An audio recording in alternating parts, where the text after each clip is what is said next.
네, 수요일에 함께 하신 여러분 주님으로 환영합니다. 우리 이 시간 내가 매일 기쁘게 성령님이 함께 계심을 함께 기쁨으로 찬양하여 나가겠습니다.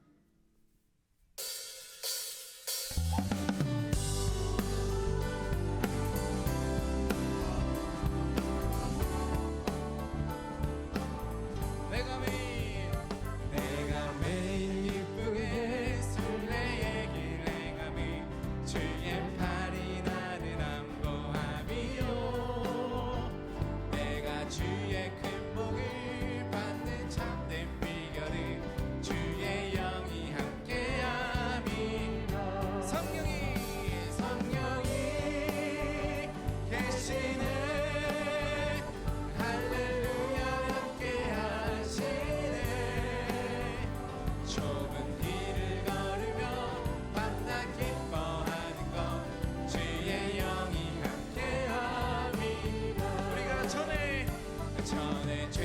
빠져서 평안함이 없을 때 예수 십자가의 홈로 힘입어 그만 안에 엎드려 참된 평화 얻음이 주의 영이 함께함이 아멘.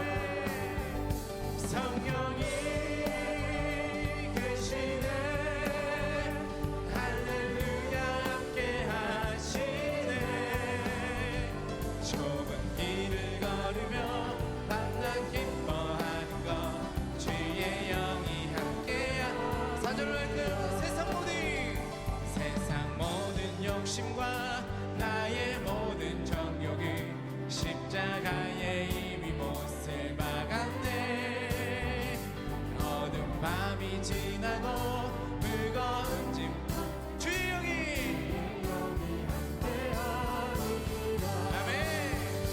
성령이 계시네 할렐루야 함께하시네 좁은 길을 걸으며 밤낮 기뻐하는 것 주의 영이 함께하네 들으십니까? 성령이 계시네 할렐루야 함께하시네 밤낮 기뻐하는 것 주의 영이 우리 한번 고백합시다. 성령님이 계십니다. 성령이 계시네 할렐루야 함께하시네 좁은 길을 걸으며 밤낮 기뻐하는 것 주의 영이 함께함이라 할렐루야. 우리 함께 하시는 성령님께 감사와 영광의 박수를 드립니다. 할렐루야. 아멘. 아멘.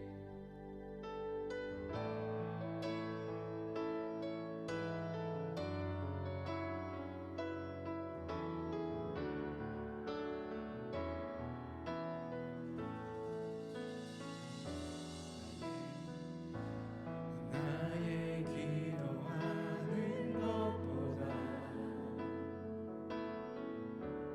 더 응답하신 하나님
아버지 하나님 주님, 나의 기도하는 것보다 더욱 응답하실 주님, 이 시간 주님께 모든 것들을 맡기며 나아갑니다. 우리의 기도를 들어 주시옵소서라는 고백으로 우리 시간 다 함께 기도하며 나가겠습니다. 기도합니다.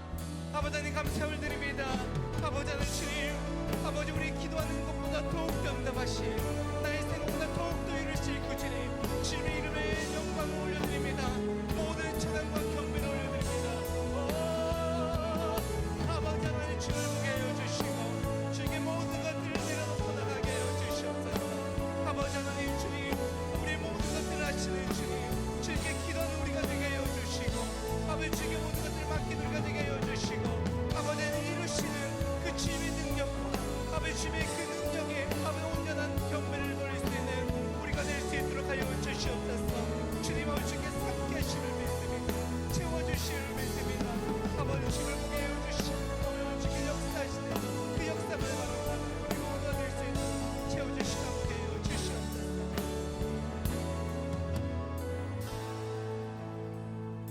하나님 아버지, 우리의 모든 기도보다 더 응답하실 주님, 주님의 능력을 믿습니다.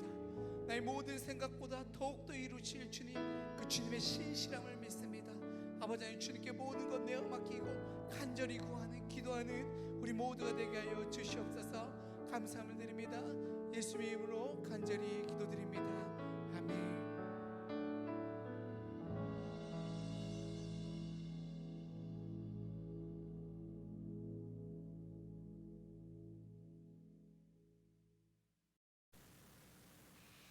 할렐루야.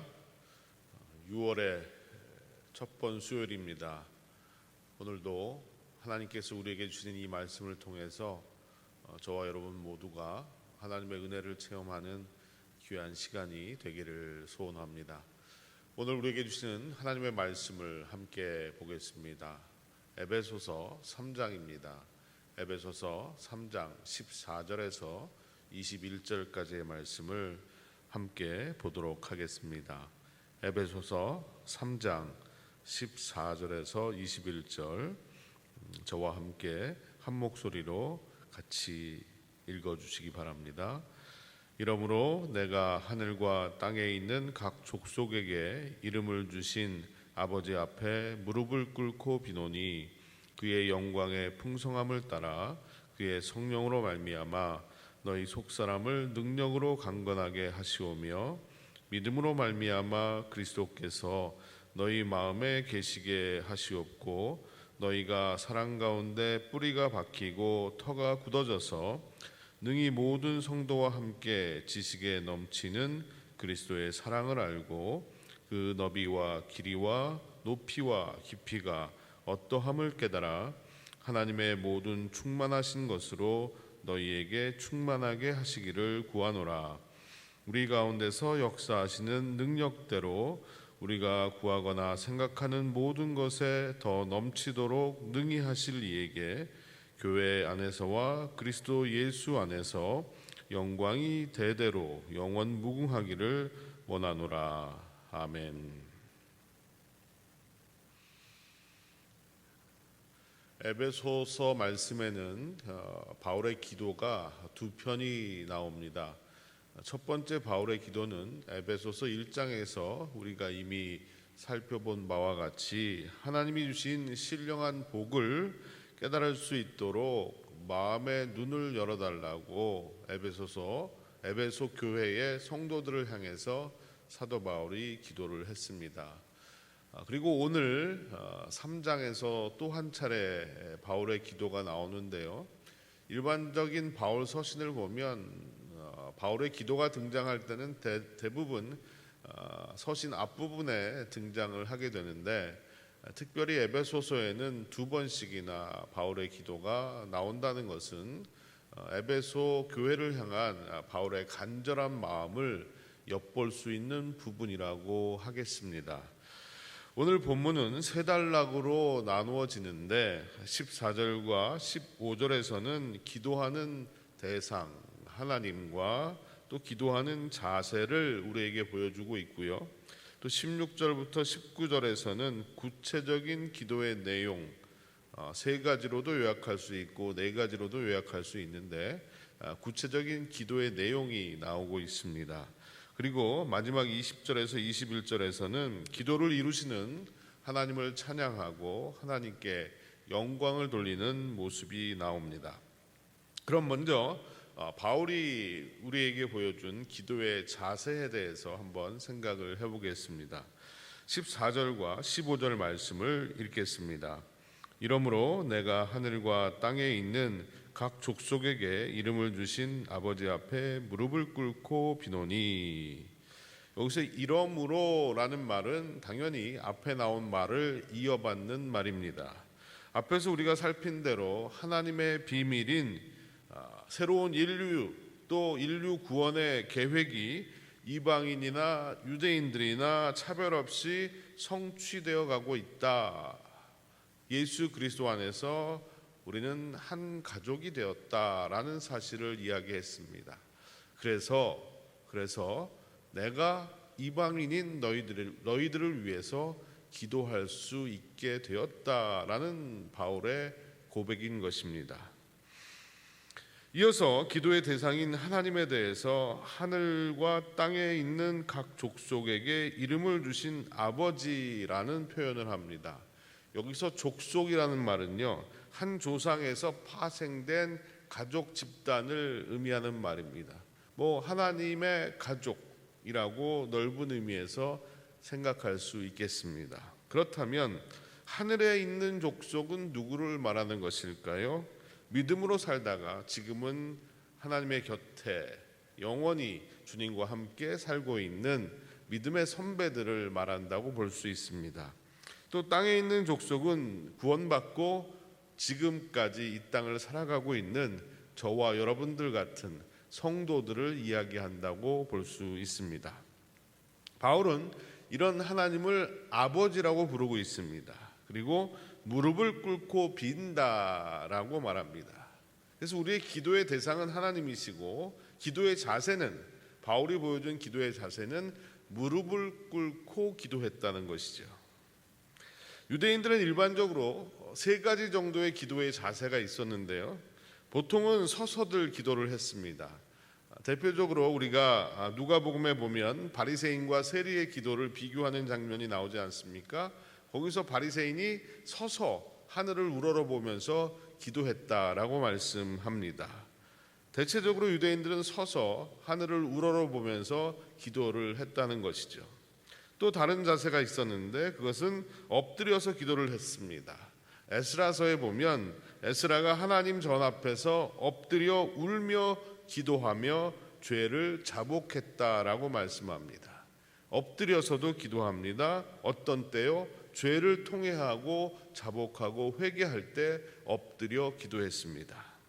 그리고 또 한 가지는 무릎을 꿇고 기도하는 자세가 있습니다. 다니엘은 하루 3번 예루살렘을 향해서 무릎을 꿇고 기도했다라고 말씀하고 있고요. 예수님께서도 겟세마네 동산에서 무릎을 꿇고 간절히 기도를 하셨습니다. 이것은 간절히 무엇인가를 간구할 때 취하는 자세였던 것이죠. 바울이 에베소 교회 교인들을 향해서 무릎을 꿇고 비노니라고 한 것은 그의 간절하고도 진지한 기도의 태도를 말해주고 있습니다. 무릎을 꿇으면 쥐도 나고 또 무릎이 아파오는데 굳이 무릎을 꿇어야 할 이유가 무엇이냐? 무릎을 꿇을 때 기도의 마음이 더욱더 간절해지고 더욱더 겸손해지고 또 더욱더 하나님 앞에 가까이 나아갈 수 있다라는 것입니다. 물론 모든 사람이 다 그런 건 아닐 겁니다. 저는 개인적으로 기도할 때 무릎을 꿇고 기도합니다. 그래서 주변에 계신 분들이 그렇게 계속 무릎을 꿇고 기도하면 무릎이 나간다고 염려하시는 분들도 계십니다.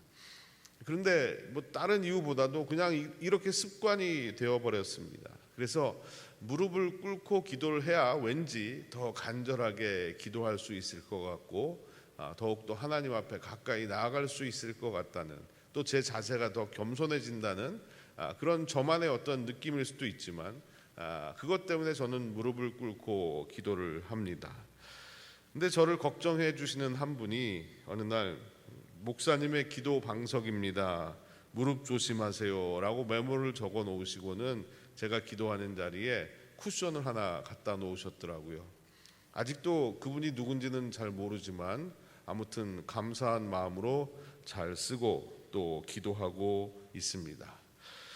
물론 기도는 다양하게 드려질 수 있습니다. 서서 할 수도 있고요, 앉아서 할 수도 있고, 걸어가면서 할 수도 있고, 차를 타고 가면서 할 수도 있고, 여러 가지 방법으로 우리가 기도를 드릴 수 있지만 우리는 바울의 무릎 꿇고 기도하는 이 모습에서 두 가지를 배워야 합니다. 하나는 하나님 아버지를 향한 겸손한 마음입니다. 우리는 감히 하나님 앞에 나갈 수 없는 존재들입니다. 하나님과 같이 대화할 수조차 없는 존재들입니다. 그러나 예수 그리스도의 은혜로 우리는 기도를 통해서 하나님 앞으로 나아갈 수 있게 되었습니다. 그럼에도 불구하고 우리의 마음은 늘 겸손해야 한다는 것입니다. 나 같은 죄인을 살려주신 그 하나님의 놀라운 은혜에 감사하고 하나님의 뜻에 순종하는 마음으로 하나님 앞에 기도해야 합니다. 두 번째로 바울이 무릎을 꿇고 기도하는 모습에서 우리가 배워야 하는 자세는 우리의 마음과 영혼을 다 쏟아부으면서 간절한 마음으로 기도를 해야 한다는 것입니다. 바울은 자신이 하는 기도의 내용이 얼마나 중요한지를 알았기 때문에 무릎을 꿇고 온 마음을 다해서 기도를 했던 것입니다. 여러분, 우리에게도 내 마음을 쏟아놓는 그런 기도가 있기를 바랍니다. 그 기도의 제목이 내 문제이건 아니면 다른 사람의 문제이건 아니면 공동체를 위한 것이건 어떤 기도의 제목이건 상관없이 우리가 아버지 되시는 하나님 앞에 간절한 마음으로 기도하며 간구할 때 하나님의 놀라운 은혜와 능력을 체험하게 될 것입니다. 그러면 바울 사도가 무릎을 꿇고 하나님 앞에 간절히 기도한 내용은 어떤 것이었을까요? 그 다음 이어지는 말씀에서 바울이 기도한 내용들이 소개되고 있는데 저는 세 가지 정도로 생각을 해봤습니다. 첫 번째로는 속 사람을 강건케 해달라는 기도였습니다. 16절을 보면 그의 영광의 풍성함을 따라 그의 성령으로 말미암아 너희 속 사람을 능력으로 강건하게 하시오며. 여기서 이 속 사람이라는 표현은요, 바울 서신에만 등장하는 아주 독특한 표현입니다. 로마서 7장에 보면 속사람으로는 하나님의 법을 즐거워하되 라는 표현이 나오지요. 또 고린도후서 4장에 보면 우리 겉사람은 낡아지나 속사람은 날로 새로워지도다 라는 말씀도 있습니다. 바울이 말한 겉사람은 육체적인 몸을 의미한다라고 봤을 때 속사람이란 말은 인간 내면의 마음이라고 이해하시면 좋을 것 같습니다. 그러면 바울이 속사람이 강건해지도록 먼저 간구한 것은 무슨 이유 때문일까요? 겉사람이라고 하면 시각적으로 드러나 보이는 이 겉으로 나타나 보여지는 것들을 이야기합니다. 외모라든지 학벌이라든지 재물과 권력과 명예 같은 것들입니다. 일반적으로 사람들은 이런 것에 더 많은 가치를 두고 살고 있습니다. 반면 보이지 않는 사람의 내면 혹은 가치관 또 영적인 상태 이런 것들에 대해서는 그다지 관심을 가지지 않습니다. 하지만 겉은 화려하고 겉은 튼튼한데 속사람 즉 마음이 부패하고 병들게 되면 인생은 무너지게 된다는 겁니다. 대표적인 사람이 사울왕이었습니다. 사울왕은 성경에 보니까 키가 훤칠하게 컸고요, 아주 외모가 준수했다라고 되어 있습니다. 또 이스라엘의 왕권을 손에 쥐고 있던 권력자였습니다. 최고의 권력자였고 자신이 하고 싶은 것들을 마음대로 할 수 있는 사람이었습니다. 그럼에도 불구하고 그의 속사람이 병들었습니다. 교만하고 질투하고 또한 시기하면서 자신의 인생이 점점 병들어가고 말았다는 것입니다. 다윗에 대한 시기심이 생기고 그를 향한 증오가 생기기 시작하면서부터 그는 다윗을 죽이기 위한 인생으로 자신의 인생을 낭비하고 말았습니다. 이것이 바로 속사람이 병들 때 드러나는 증상들이라는 겁니다. 아무리 돈이 많고 아무리 권력이 많아도 아무리 잘생겨도 속 사람이 병이 들면 그 인생은 무너지고 만다는 겁니다. 자신만 무너지는 것이 아니라 자신의 가정, 또한 자신의 공동체, 자신이 속한 공동체까지도 다 피해를 볼 수밖에 없습니다. 우리가 거듭난 후에 저절로 속사람이 자라고 강해지는 것은 아닙니다. 그래서 바울은 성령의 능력으로 말미암아 에베소 성도들의 속사람이 강건해지길 원한다라고 기도하고 있는 겁니다. 그렇습니다.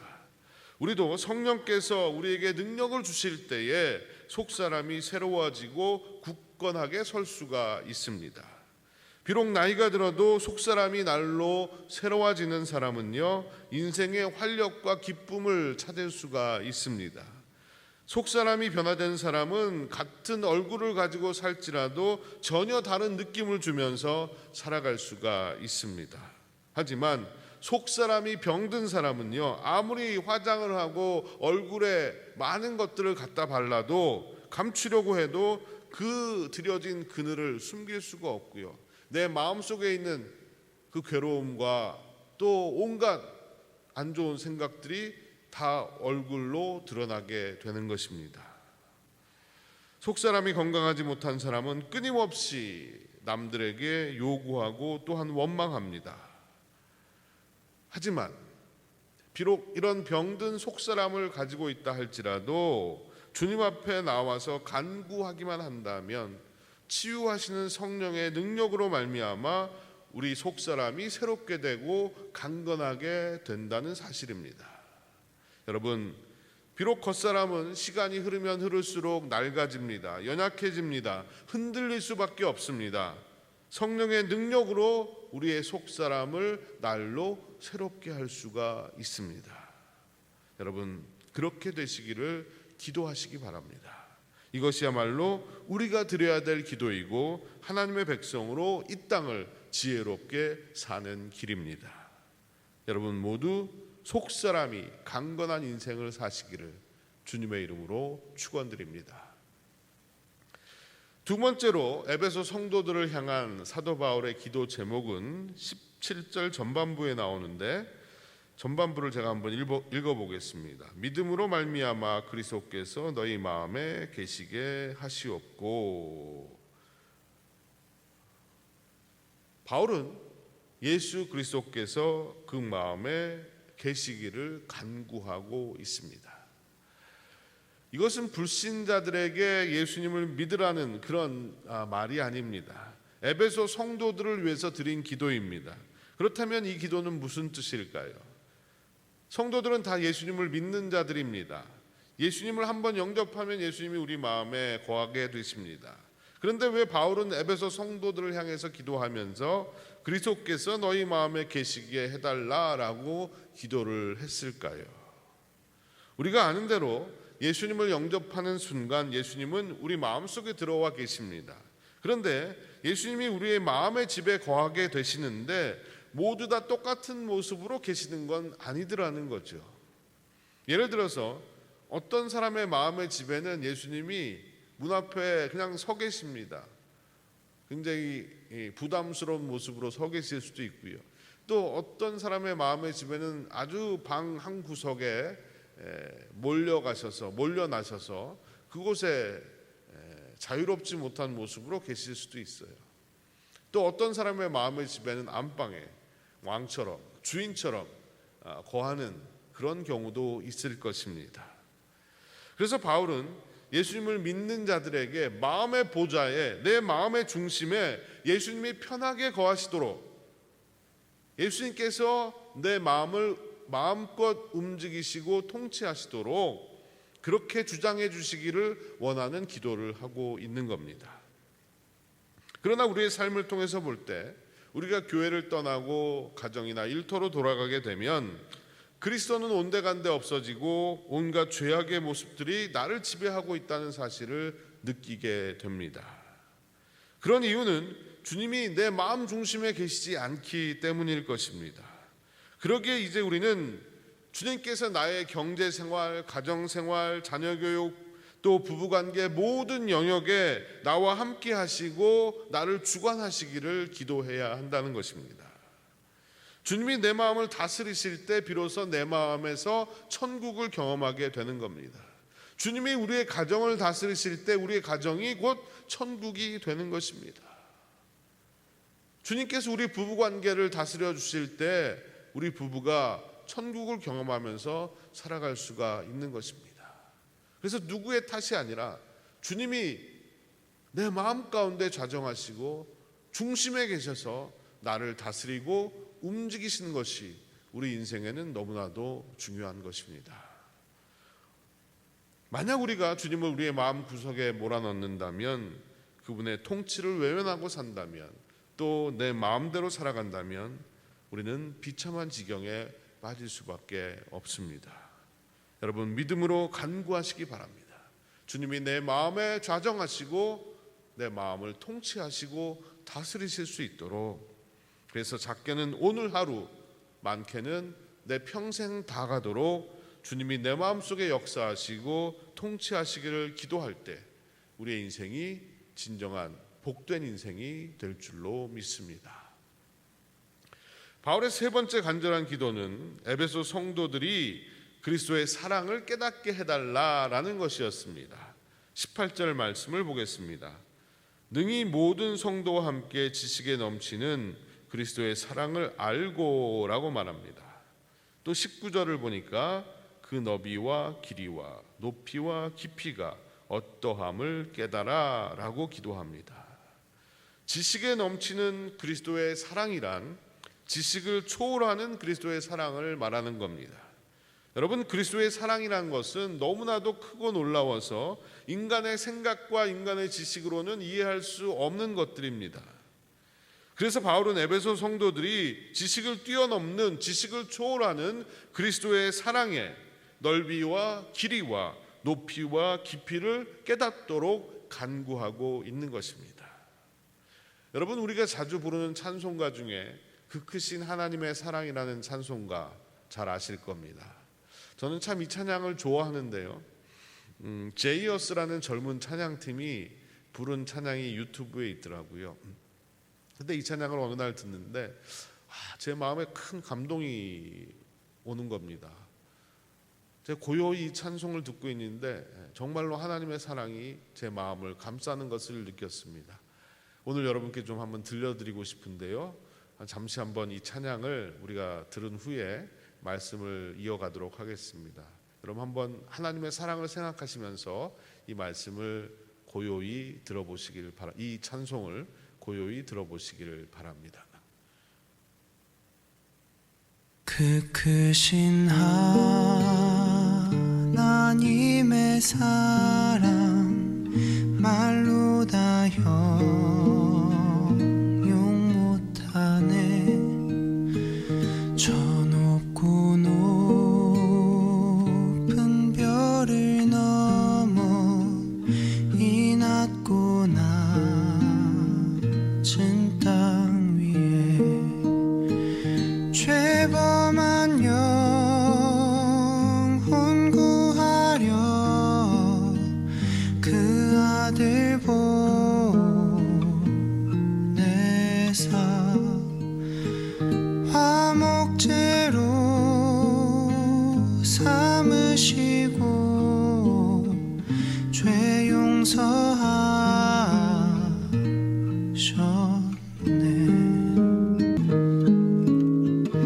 하늘을 두루마리 삼고 바다를 먹물 삼아도 한없는 하나님의 사랑 다 기록하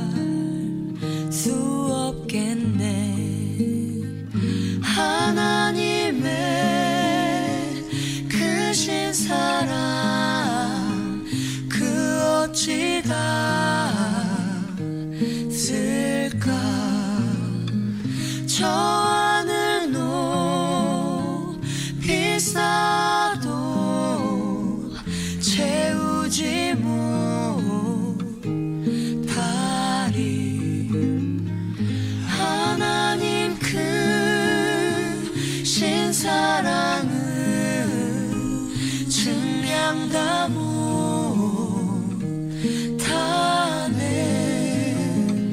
영원히 변치 않는 사랑 성도여 찬양하세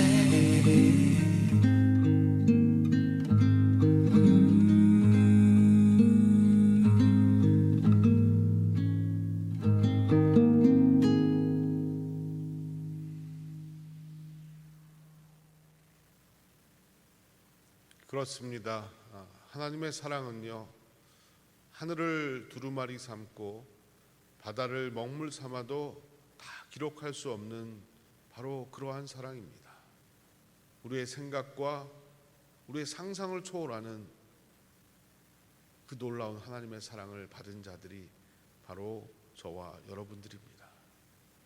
그러기에 우리는 이 사랑 주신 하나님께 영광을 돌리며 살아가야 할 것입니다.